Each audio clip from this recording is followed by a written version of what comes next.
नमस्कार, मी विनोद शिंगे. आज आपण हातकली इथं जिल्हा परिषद पंचायत समितीच्या निवडणुकीची रणधुमाळी सुरू असतानाच चांगले चांगले मातबर पक्ष मातबर उमेदवार निवडणूक रिंगणात उतरत आहेत. पण प्रहार संघटनेचं काम करत असताना बच्चू कडू सारख्या एखाद्या माणसानं अपंगांच्यासाठी काय केलं आणि आपण काय करू शकतात, अपंग ही आपलं जीवन राजकीय सामाजिक क्षेत्रात घालवू शकतात, याच उद्देशानं आज जमीर मानकापुरे आपल्या समेत आहेत, ज्यांनी अजित पवार राष्ट्रवादी गटातून आपला उमेदवारी अर्ज दाखल केला आहे. साहेब, आपण नेमकं काय सांगाल? आपण निवडणूक रिंगणात का लढताय? निवडणूक लढतात. आता तर सध्याची परिस्थिती असं आहे की साहेब, दिव्यांगांनी तेवढी दखल घेतली जात नाही. दिव्यांगांचं मंत्रालय हे झालं तरी मंत्रालय अजून ओपन झालं नाही. आपण ज्या मतदारसंघात काम करताय त्या मतदारसंघात आपल्या पाठीशी कोण कोण आहे?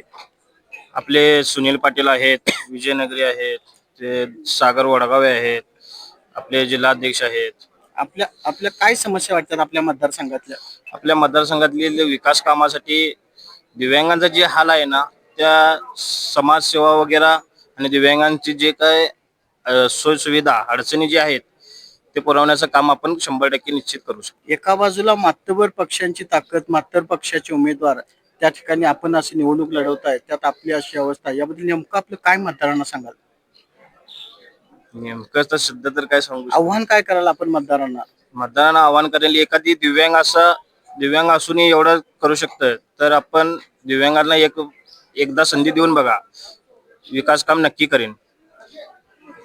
सर्वसामान्य सर्व गोष्टीने चांगले असणारे उमेदवार आपला विकास करू शकत नाहीत.